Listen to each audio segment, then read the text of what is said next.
My girlfriend said, I don't need to be faithful, I'm the prize here. I nodded and said, you are.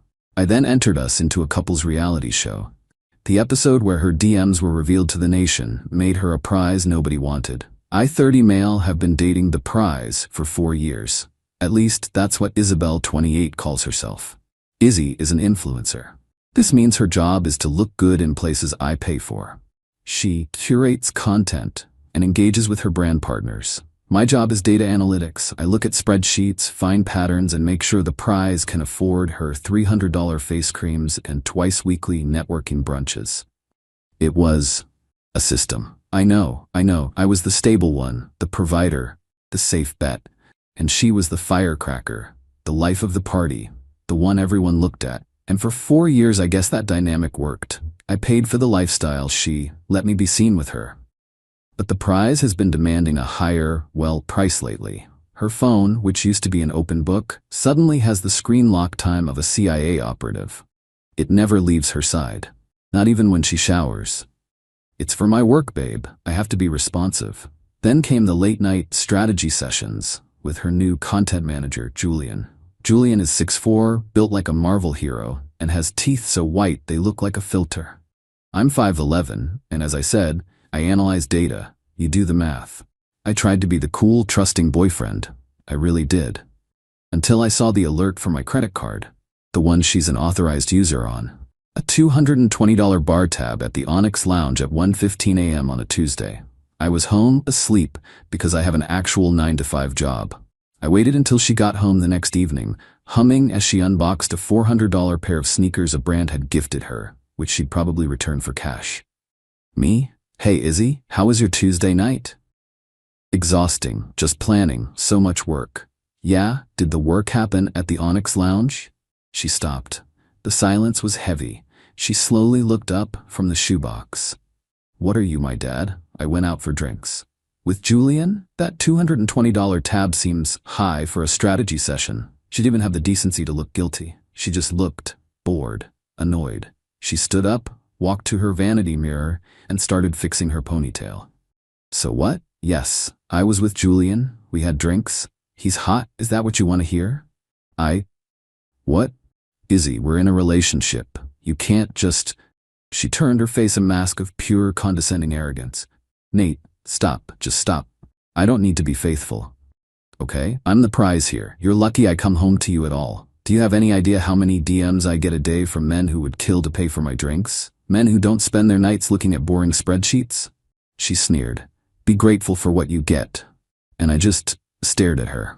All the justifications I'd made for her behavior, all the little hurts I'd ignored, all the she's just high-strung excuses, they all collapsed. She was right. She was the prize. And the knot of anxiety and jealousy I'd been carrying for months just evaporated. In its place, I felt this perfect, cold calm. The way I feel when a complex dataset finally clicks into place. I looked at her, a masterpiece of curated beauty and casual cruelty. And I nodded. You're right, Izzy. You are. Her face softened, that smug I win smile spreading across her lips. Izzy? Exactly. I'm glad you're finally getting it.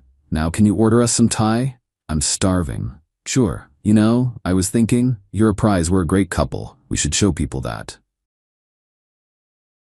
Show people how? Me. I saw a casting call online for this new reality show. It's called Love Locked. They take 6 perfect couples to this amazing island resort. Couples challenges, brand integration. It's all about proving you're the ultimate relationship goal. The prize is $250,000. Her eyes lit up. Not at the money, at the idea, the cameras, the stage. Izzy, a reality show? Us? Why not? You're made for TV. And think of the exposure for your brand. You wouldn't just be an influencer, you'd be a national star. The prize. She practically vibrated. Izzy, oh my God, Nate, that's brilliant. We'd win. I'd be amazing. We'd be amazing, I corrected gently.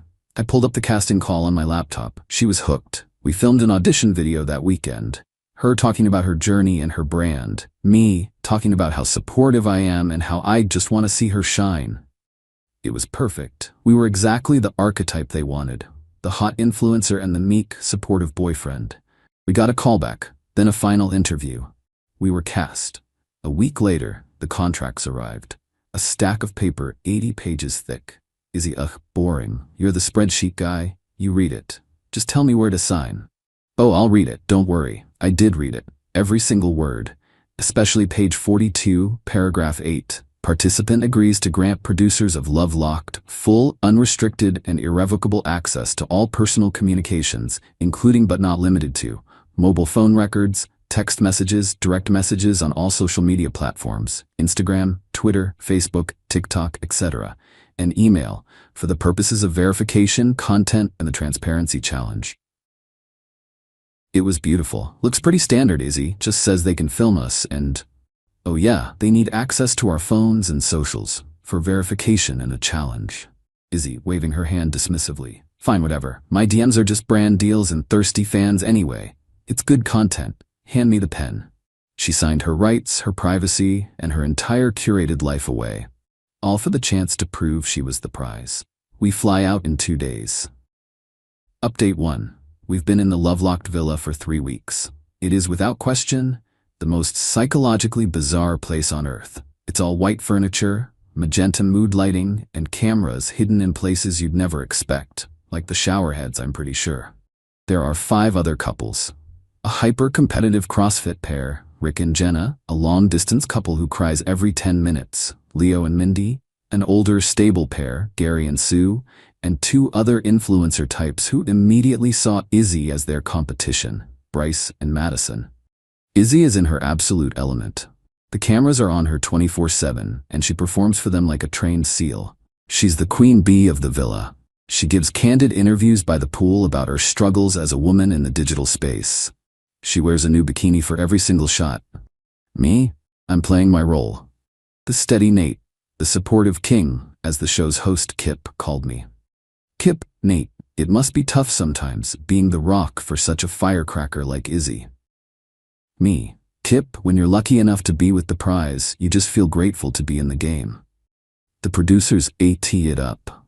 The other women, especially Sue, look at me with pity. The other men look at me with confusion. The challenges are idiotic. Build a raft that symbolizes your relationship. Izzy complained the wood gave her a splinter and made me do it. Cook a meal that represents your future. Izzy held the wine glass and art directed while I cooked. We're doing well though, 'cause I just agree with everything. Yes, babe, great idea, babe. But the entitlement? Holy crap. Being in this bubble has amplified her narcissism to a terrifying degree. She's openly, aggressively flirting, not just with the male contestants, Bryce is her new favorite, but with the production staff. Izzy, wow, you must have to be so strong to hold that thing all day. She's accidentally brushing up against Alex, the main producer, and she's treating me like her personal assistant. Nate, my water bottle is empty. Nate, this lighting isn't good for my skin, go find a producer. Nate, stop hovering, you're ruining my shot. 2 nights ago, I caught her on a hot mic. She was in the outdoor lounge with Madison. Nate is really nice. He's so patient with you. Oh, he's a sweetheart. He's my safety net. Like, he's the 401k, right? You need him, but you don't look at him.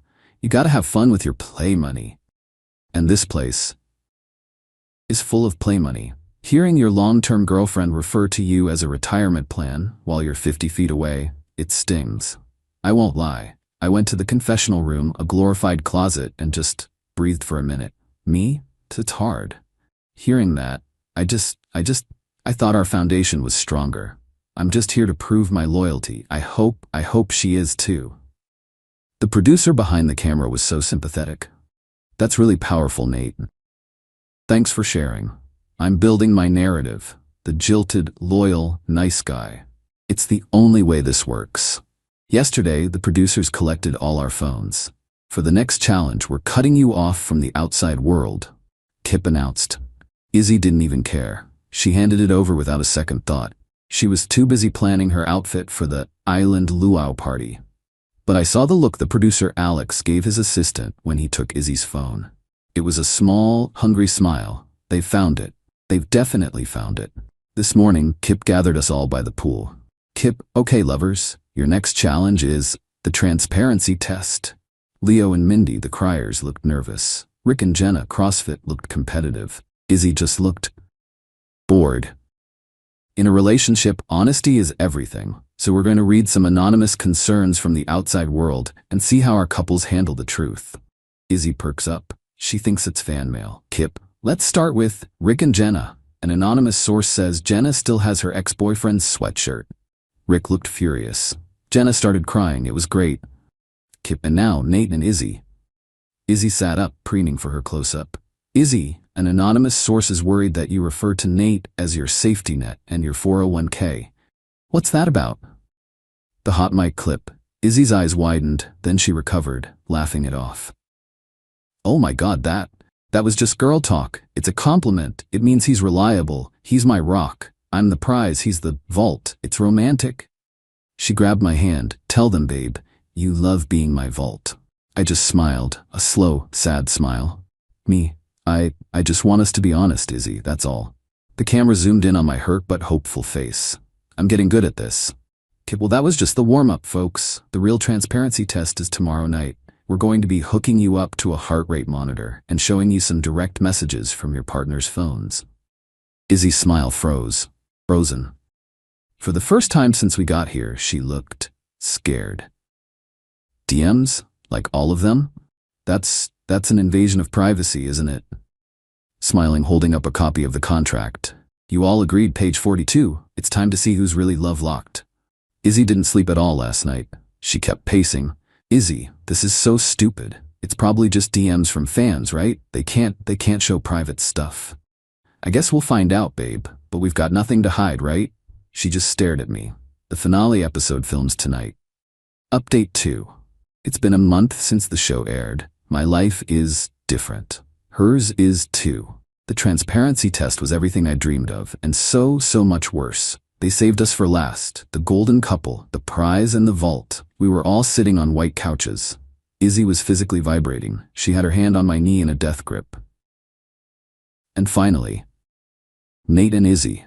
You two have been an inspiration. Izzy, the star, and Nate, the rock. But Izzy, our verification team found some trouble in communications. You told us your DMs were just brand deals and thirsty fans. A high-pitched... They are. I mean, people are crazy. You can't control what they send you. True, but you can control what you send back. The giant 80-inch screen behind Kip lit up, and there they were. My girlfriend's Instagram DMs to Julian, the content manager. Show's boring you, prize? Beyond. I'm literally counting down the minutes. I have to listen to Nate talk about our journey, and it's taking all my strength not to roll my eyes into my skull. At least the producer, Alex, is hot.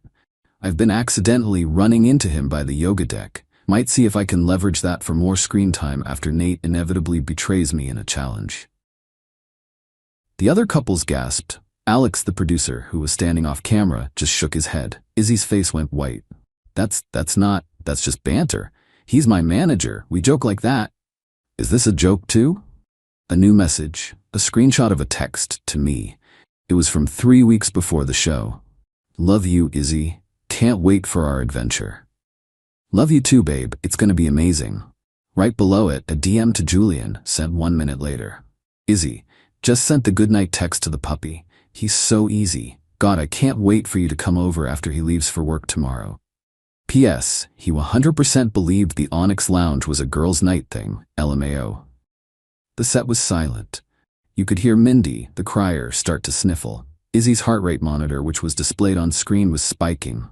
145. 150. 160. Stop it. You can't show this. This is illegal. This is edited. It's fake.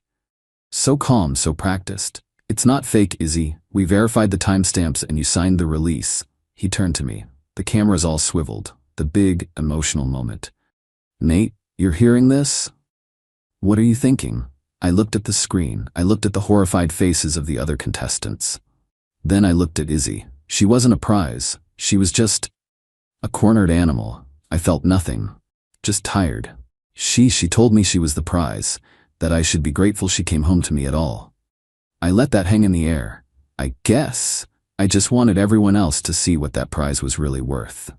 I stood up. I started to unclip my microphone. I'm done. Done? What do you mean, done? You can't be done. We're a team. No. I'm done. I dropped the mic pack on the white couch. I turned and walked off the set, past the cameras toward the villa exit. Izzy started screaming, not crying. A raw, guttural, nails on a chalkboard shriek. Nate, get back here. You set me up. You did this. You ruined this for me. I'll sue you. I'll sue all of you. You're nothing without me. Nate! The show ended with a long, dramatic shot of me walking away, silhouetted against the sunset. Her screams echoed as the credits rolled.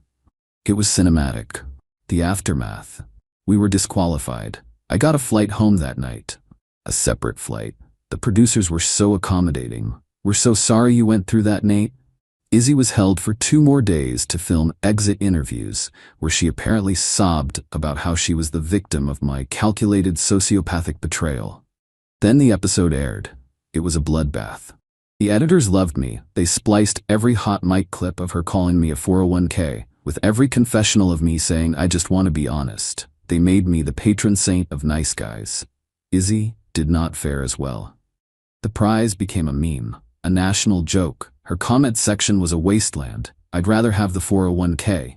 She's not the prize, she's the consolation prize. My safety net is my loyalty. You don't have one. Her brand partners dropped her within 24 hours. The sneaker company, the face cream, the detox tea, all gone. Julian, the content manager, got his own dose. His actual girlfriend, a personal trainer, saw the show. She posted a 10-minute video torching him, complete with her own receipts. He's now managing nothing.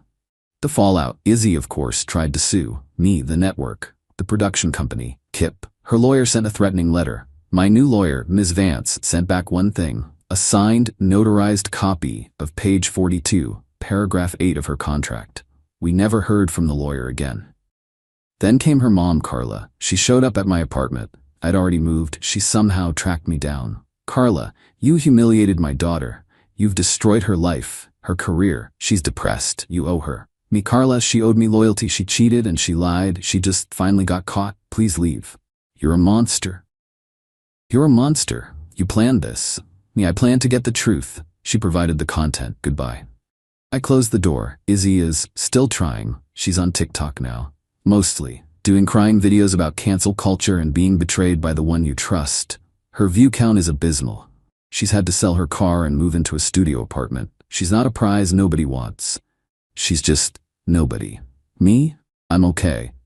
I had to make my Instagram private for a month because the support was intense. A lot of women offering to be my real prize. Talia, the contestant from the show, actually DM'd me. Hey, that was the most insane thing I've ever seen. You handled that with so much class. If you're ever up for a non-televised coffee, let me know. My treat. I told her I'd think about it. Mainly, I'm just enjoying the silence, enjoying my boring spreadsheets. I learned my lesson. I'm not a vault or a safety net. I'm a person. And Izzy just learned that when you build your entire life on a stage, you better be able to handle the spotlight when it finally shows the truth.